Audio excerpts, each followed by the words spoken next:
What's up, fellow Pokemon trainers? Today we have a very special Pokemon Let's Go Pikachu and Eevee presentation for you guys.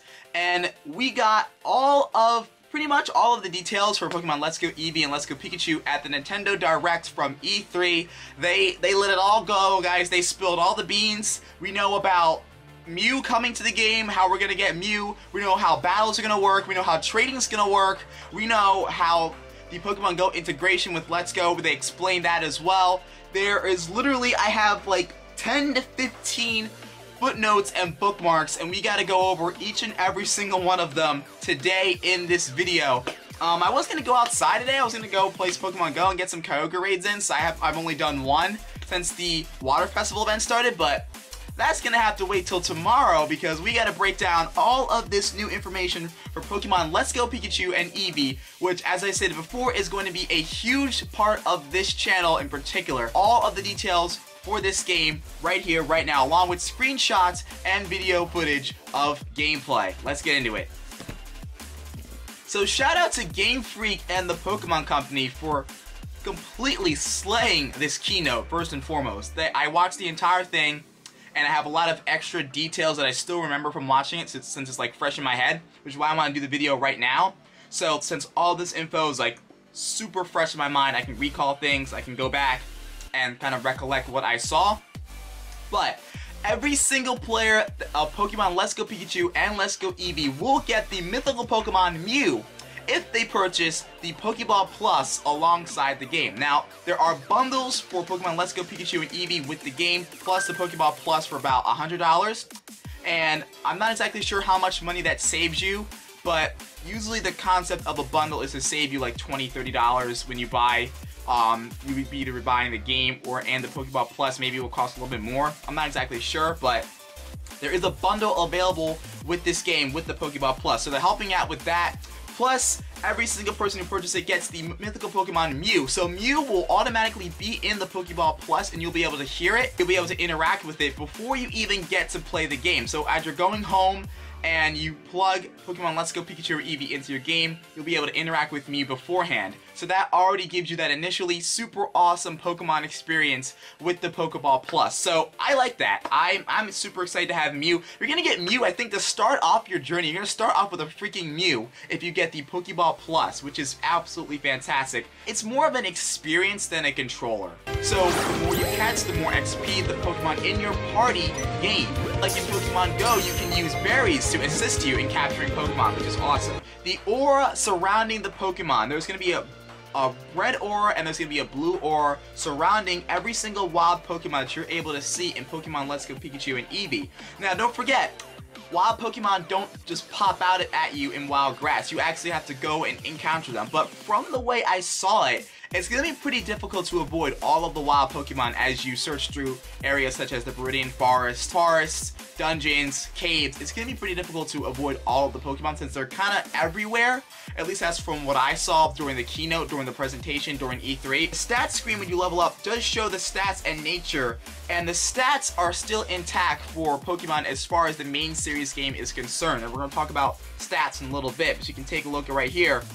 There is special attack, special defense, speed, as well as attack, defense, and HP, plus turn-by-turn based battle style, which is absolutely fantastic. That's what I was afraid of. I was kind of afraid that since they were taking such a different direction with Pokemon, I was kind of afraid that, you know, we were gonna straw away from the regular battle system. But I'm glad to see that regular Pokemon battles are in this game, and let me tell you, they look absolutely breathtaking. This game is going to be so much fun to play, and not only to play in the Nintendo Switch, but to interact with this game in real life with Pokemon Go. Such an experience that this game is going to be, so let's go ahead and move on. CP, confirmed to work the same way as in Pokemon Go as an overall stat indicator of the combined stats of Pokemon. And you can also swap out the Pokemon that you have following you at will. So obviously you can't change the Pikachu or the Eevee that follows you on your shoulder, but you can swap out the alternate Pokemon that will follow you, just like you can have your Cyndaquil follow you in Pokemon Heart Gold until Silver. You can have Typhlosion follow you. I loved how in the regular trailer they had like They had like an Electrode and a Gengar follow you. That was freaking dope, man.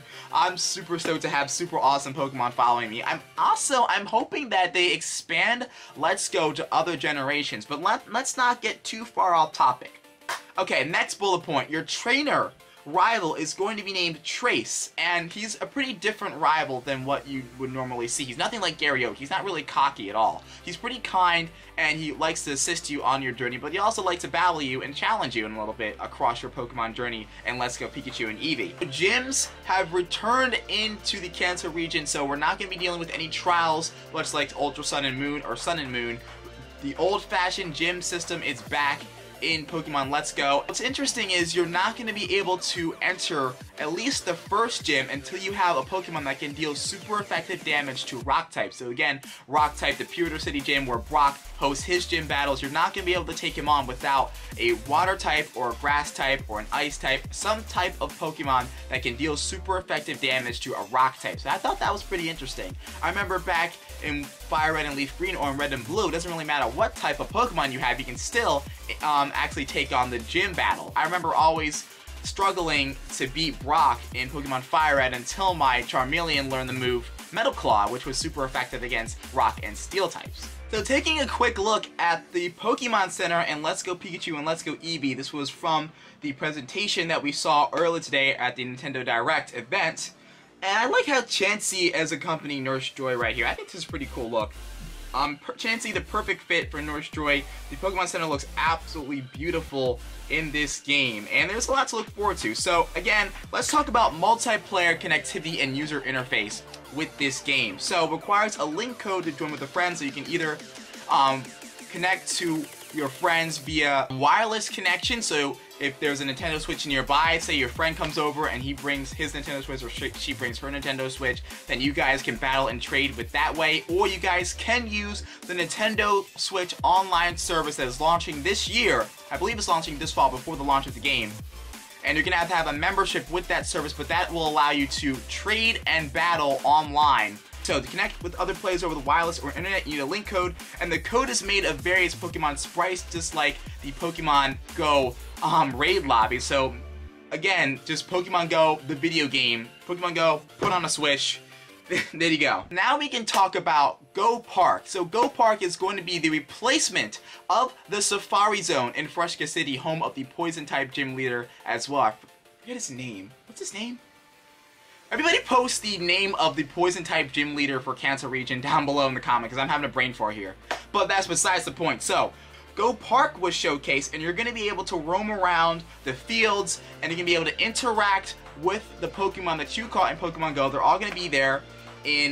As an example, we have the Poliwhirl, the Gyarados, the Moltres, and you're going to be able to walk up to these Pokemon, and after you catch them, the Pokemon will be joining your party, and then you will have that Pokemon available to you in Pokemon Let's Go.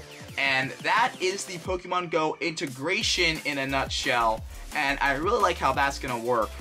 Also, the CP level and how it correlates to levels in Pokemon Go. So as we know, there's both CP and there's levels in Pokemon Let's Go. So the higher the CP of a Pokemon in Pokemon Go, the higher level it will be in Let's Go in Go Park, and the more difficult it's going to be to catch. So, say I transfer a 2,300 Venusaur in Go Park. I'm assuming that's going to be like a level 50, 54 Venusaur. Again, we don't exactly know how the stats are going to correlate until we actually get the game and interact with it ourselves. But then again, I'm assuming that that Venusaur is going to be a little more difficult to catch. So I'm going to have to use a couple Raspberries, maybe a couple Ultra Balls to get that Venusaur in my party. But it's going to be a part of the Go Park. So again, I did call this earlier. I said the Go Park, this is basically the Safari Zone. So you're going out and catching Pokemon outside, interacting with the real world in Pokemon Go, and then creating your own Safari Zone in Go Park with Pokemon Let's Go. So again, it's a more thorough Pokemon experience all around, and I'm really excited for it. I'm super stoked. Candy is also an existing factor in Pokemon Let's Go. So you're going to be able to transfer Pokemon. Again, you're going to have a box right here, and you're going to be able to highlight Pokemon. You can send them to Professor Oak, and then you can get certain candies. So, let's see, from this screen, you have a different assortment of candies. You have health, mighty, tough, smart, courage, and quick. And I'm assuming that these certain candies are going to boost stats such as defense, special attack, speed as well. So it's going to be interesting to see what these candies do. But transferring Pokemon is going to be a part of this game, which is interesting. And again, the candies are going to be able to boost certain stats because all of the stats are going to be intact. I think that's all of the bullet points, all of the details involving Let's Go Pikachu and Let's Go Eevee. So this is going to be one part of this series. Now we have to go ahead and we have to speculate. We got to talk about all of this stuff, but I wanted to go and get the details down. I want to get all the news out, all the information that we currently have about Pokemon Let's Go Pikachu and Let's Go Eevee. We have a lot to talk about. We're going to talk about that in the next video. In Philadelphia, where we'll be hunting for some shiny Kyogres. I feel like I've been saying the name of this game. I hate the name of this game. The name of this game is gonna completely blow my mind. I'm just gonna say Let's Go. So if you are excited for Let's Go, drop a like on this video. Don't forget to subscribe to the channel because I have so much Pokemon Let's Go content coming up from this channel. It's gonna make your freaking head spin. So drop a like, subscribe, and I will see you guys tomorrow.